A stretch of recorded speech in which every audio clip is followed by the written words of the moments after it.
All right. So, hey everybody, in this video, I'm going to go over crypto marketing strategies that actually work in 2026. And I've been working with GTMs for over 6 years. And our agency, we have been doing probably 150 different GTMs for various different projects. Typically, we work with well-funded startups that are going to go to market and then actually launch their token, or projects that want to scale their user acquisition and launch the new different products and stuff like this. And yeah, it's been, I think the biggest pain points that I typically see is that I see marketing teams, they are executing without a strategy. They're just very stressed and they have no clue what they're doing. They're just doing different activations in different areas and they're just wasting hundreds of thousands in marketing budgets, because crypto marketing, it's very hard. And if you have a poor messaging framework and put your resources in the wrong places targeting the wrong audiences, it's just going to be wasted budget. So to have a proper GTM is one of the most crucial things for a crypto startup going to market. It's one of the most important things to have in place. So today I'm gonna do more of a fundamental on GTMs and some of the stuff that we have learned over the last few years and some of my experience. And yeah, then I might also show some of our GTMs. I might do that in a separate video, but yeah. So I'm going to go into a little bit of an introduction, my experience, go into the problem, why you need to have a GTM, solution, how to actually go to market, and then incentives and some incentive structures, and then yeah, basically the how and some stuff that you can implement right away today. So first of all, a little bit about me. I'm co-founder of Lunar Strategy. We're a crypto marketing and advisory firm. We've been in the space since 2019. I am a mentor and advisor for different projects, and I've been mentoring in different accelerators. I've been working with creators now for probably 6 or 7 years, and I have more of a traditional econ background when it comes to marketing, but the last 6 years has been purely crypto. Been in the driver's seat of 50, 60 GTMs and advising different clients on going to market. And yeah, I've been working with projects like Cardano, Polkadot, Cookie, OKX, Aether, and many more. And yeah, I think the problem whenever you don't have a strategy and a cohesive marketing plan is that typically your marketing team is executing in different angles, and people are just testing different strategies, different channels. The messaging is a little bit off, and people are just typing. Typically, what I see is that people just use the messaging as what it is that we're doing. So not like why you're doing it, first of all, or what the outcome of what your message of your product is. It's typically we are the fastest, most reliant blockchain. We're the fastest, we're the best, and the messaging is all off, and then you waste a bunch of budget on ineffective messaging framework on the different channels. And I see people waste hundreds of thousands of dollars whenever they do different activations, and it's stress and chaos in the marketing team. And the marketing team is confused. They don't have any analytics tools to track and see what works, what doesn't work, and it's typically this is like the biggest pain points that I typically see. And the crypto space, it is a little bit of a jungle, and you need to have a sort of like track record and use different analytics tools to actually dissect what is working, follow trends, but also measure quality and authenticity, which you can now do with projects such as Kaito, Cookie 3, and stuff like that. Another major pain point is that it is a very competitive landscape. So we have now probably 20,000 different coins. We have hundreds of L1s, and we have equally many L2s, and we have 1,250 exchanges, and it's so much noise, especially on CryptoX, and it's so much competition. So to have something that actually makes you stand out is very important. And the solution is to have a proper GTM for each channel, and a very clear framework of how to go to market. And this is sort of like your GPS for your project. It shows where you are currently and where you're gonna go. So this is typically, on a fundamental level, this is typically how we structure our GTMs. And then I'm going to go into some of the channels and some of the other stuff as well. But on a fundamental level, how we structure our messaging and our GTMs is that we always start with the positioning and the why. So why are you doing this? Why are you doing what you're doing? For example, I know we have Coinbase.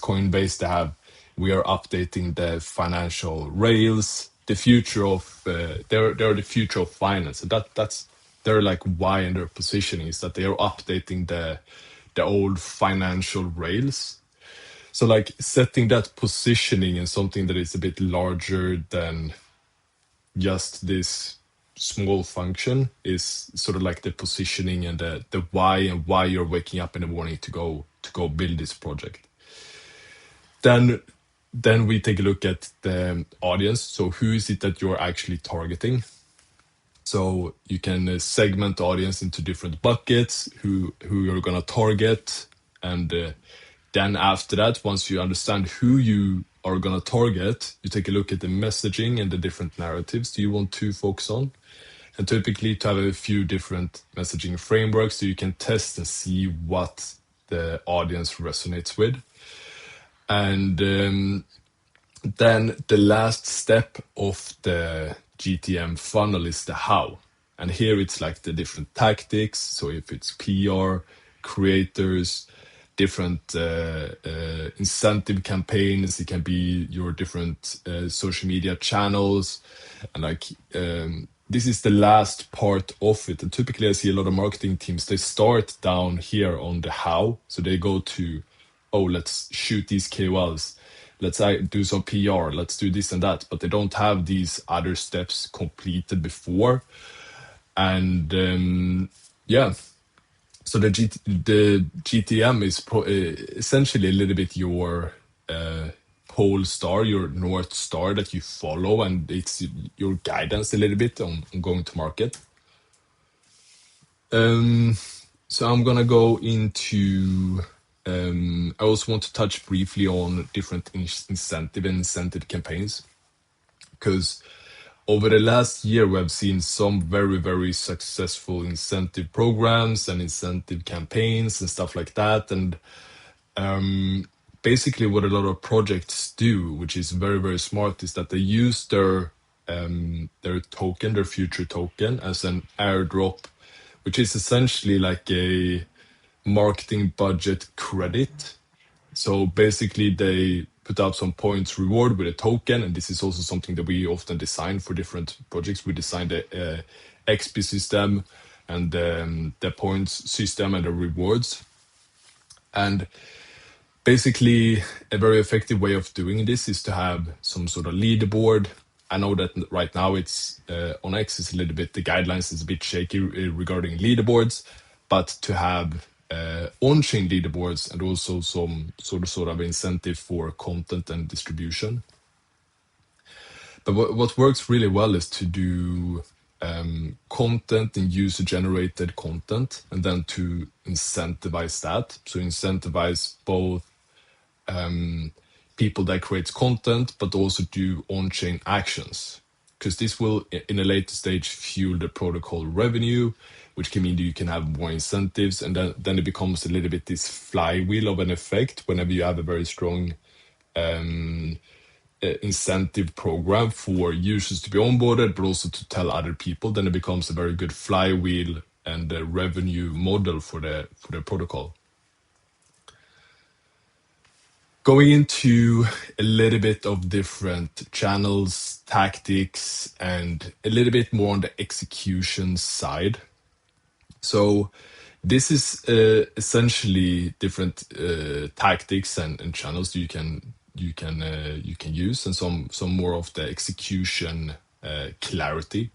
So I would say like the first thing to get in place is a GTM calendar, and this is to align all of your different marketing teams to be aligned. And if you have some big push, everybody would push at the same time. So this is like the launch roadmap, you can say.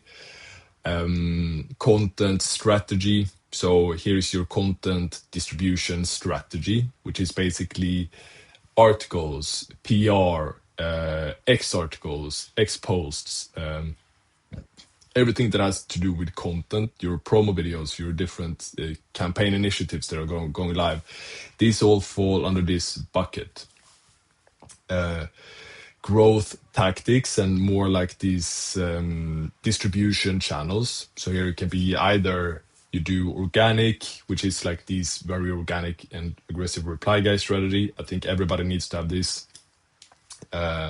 Founder-led marketing, working with different influencers, jumping on podcasts, jumping on X Spaces, these sort of like growth tactics. Incentive strategies, so leaderboards, points, XP, and such. And this is sort of like the airdrop category, and this is the incentive strategies. Co-marketing. I think co-marketing is one of the most and one of my favorite channels, because it's a little bit BD. You get both parties benefit a little bit. You partner up with different projects you might integrate with and stuff like this. Co-marketing is very, very efficient. So it's collaborations, partnerships, and then you can use some of your other channels like the influencers and the PR to also amplify your partnerships. So co-marketing is very, very efficient. A few examples of tactics. So tactics is basically different activations, I would say.